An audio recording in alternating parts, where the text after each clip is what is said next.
Hello and namaste and welcome to my channel. This is 𝗦𝗛𝗔𝗛𝗦𝗧𝗢𝗢 once again, and in today's video, in continuing with our series on unique ideas and unique concepts, and also the valuable concepts. Basically, it's not just for the uniqueness. Today we would be discussing in this video. I want to discuss about molybdenum metal. Okay, so how we will discuss is that first we will talk about what is the molybdenum, its properties and its usage, and then we will go into this, which are the producers, so that you know that it for investment ideas, and that's how we will discuss about. So first of all, why molybdenum? So if you will see in after this post COVID pandemic, whatever this, that economic activities have disrupted, and so much of liquidity has been generated because of this US Fed and continuing injection of liquidity and support of the government in all over the world. And so that particular liquidity finding its way into the stock market, and the stock keeps on rising, and particularly this metal commodities, and also because it finds its way into this play. So, but if you will, we would have noticed this molybdenum along with the nickel is the one which has not yet, which is still down on a year basis. Means if you look at this 2020, where it was, and at the start of 2020, where was the metal, and they are still down by say 20%. So why? What is the reason? So that is also we will talk about the fundamental reasons about, and why looking forward, going forward, why this molybdenum looks better placed to profit from this now onwards. There is still a scope for it to go up because of various reasons. So let's start with this. What is molybdenum? Molybdenum is basically a very hard metal, and which is basically known for its property to withstand very high temperature and very high pressure. So because of its very toughness and hardness, so it can withstand temperature up to, it says, a melting point of 2622 degrees centigrade.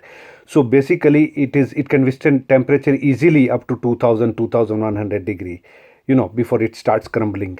So basic use of molybdenum is into making alloys. So with the steel, basically it is used to make alloys for different purposes. So you can say that 35% of the molybdenum is used for making alloy steel, for making this high grade and high strength structural steels which can withstand pressures and temperatures and corrosion. Then around 25% is used for making stainless steel, basically for corrosion and high temperature resistance. And out of this 35% of this structural steels and alloy steel, basically majority of that usage is also for producing aircraft engines and all this high pressure engines, basically for engine block bodies and aircraft parts, different spare parts of aircrafts, and the aircraft body also inside. So that where there is a very high temperature of up to 1900 degrees centigrade also, it can withstand without getting corroded also. So for aircrafts and for boilers, these are the major use of molybdenum alloy, molybdenum steel. But if the steel and iron ore and all these commodities have gone up at kind of you can say that not all time high, but high of, let's say it is even 5 years high of, the iron ore is already trading at $125 per ton on CFI basis, and steel is also at a very high price. So all this commodity has run up. Zinc is also up. So why this, if the steel has gone up? So the basic reason is that even though it finds it application for making, so first it major usage is in making, say, that aircraft engines and aircraft. So as you know that because of this COVID pandemic, all this travel has just stopped. So aircraft industry is in the worst position. It's in the worst, you can say, the economic slump, and that is the reason no new aircrafts are manufactured or no new orders, and you don't see any travel. So that is one of the reason. The second reason is that around 14-15% of the molybdenum usage is for the purification or for the removal of sulfur, or what is called hydrodesulfurization of petrochemical refineries. So all these low sulfur fuels, if you see in that, basically molybdenum disulfide is basically used as a catalyst for removing this sulfur or reducing this sulfur content in these fuels. So along with this nickel, basically it's used. So, and also it has a use of molybdenum has use of lubricant. It is used as a lubricant for this two-stroke engines and for ball bearing, and thus all this basically for the friction movement. It is used as a lubricant. So when you say that that aircraft engines and aircrafts are not in use because of this pandemic, the travel industry has suffered. And the second biggest is this 15% is around petrochemical refineries.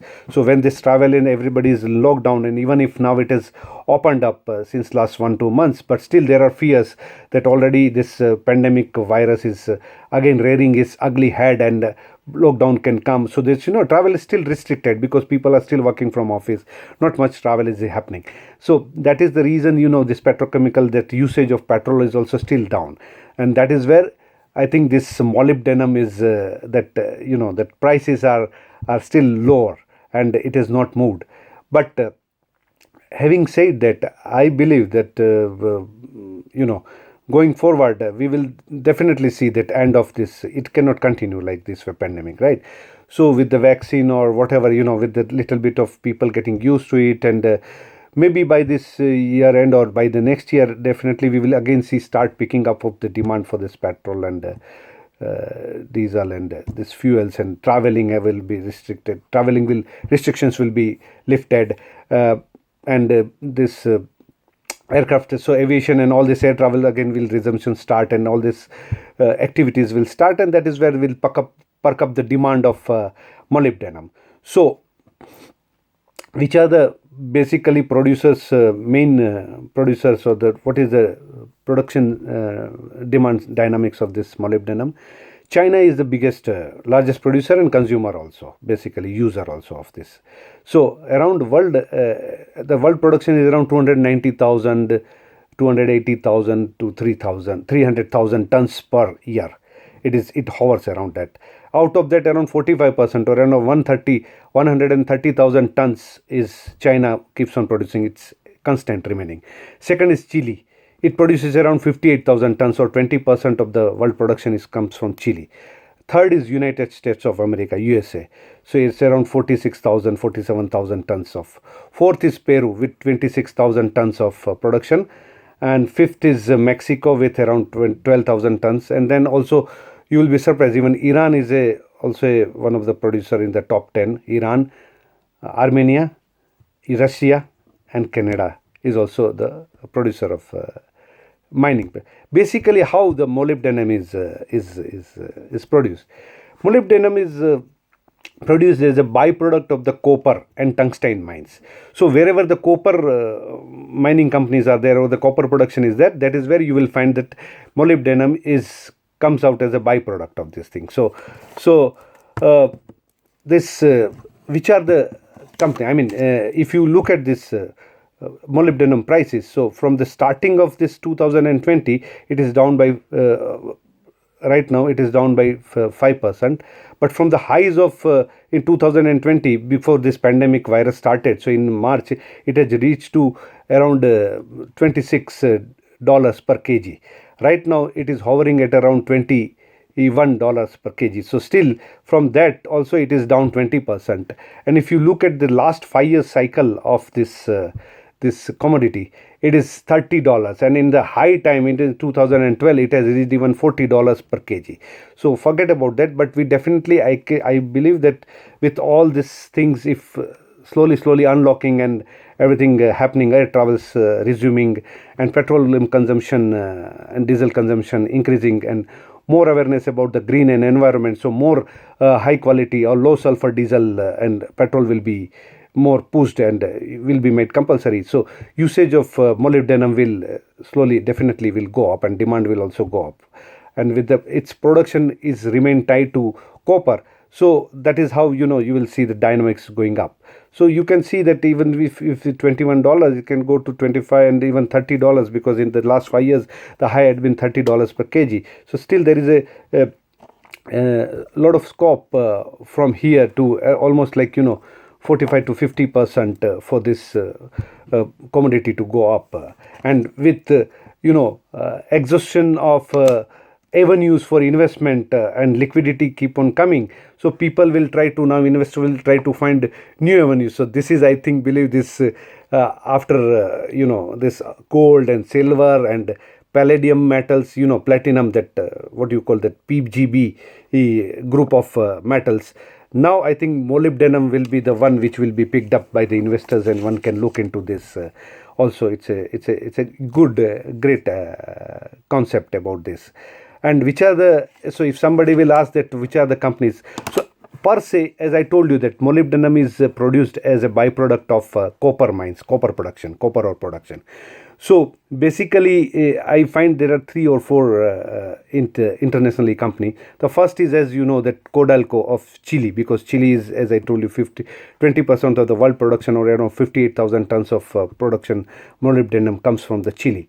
So that Codelco, the state-owned Chile company, is the number 1 producer. And the second is, you can say, another listed entity, KGHM. Basically, it's a KGH 𝗦𝗛𝗢𝗦𝗧𝗢𝗖𝗞. It's a Polish company. So this is also, it has this copper mines in, it operates in Chile only. So out of that also, it is a substantial production of molybdenum happens. So KGH 𝗦𝗛𝗢𝗦𝗧𝗢𝗖𝗞.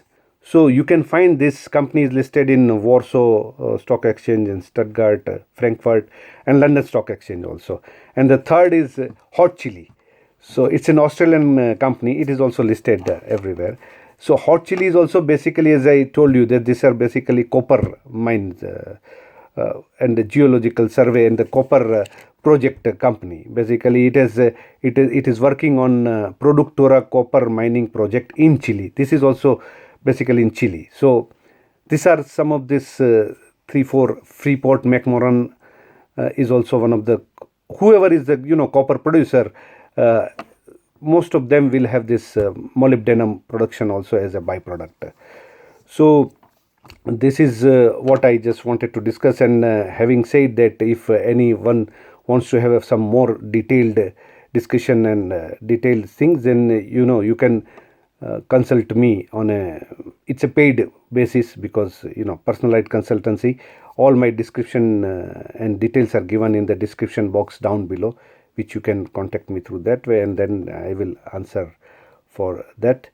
And before closing this, I would just request you to subscribe to my channel, to keep and also push a notification button if you have not yet subscribed, or push the notification button, so that you can keep getting this interesting ideas and videos from time to time, which I regularly come out with. And if you like this video, you please put a like and share it with your maximum friends. Thanks. That's all from my side. Thanks, and ciao from Neeraj from Moscow.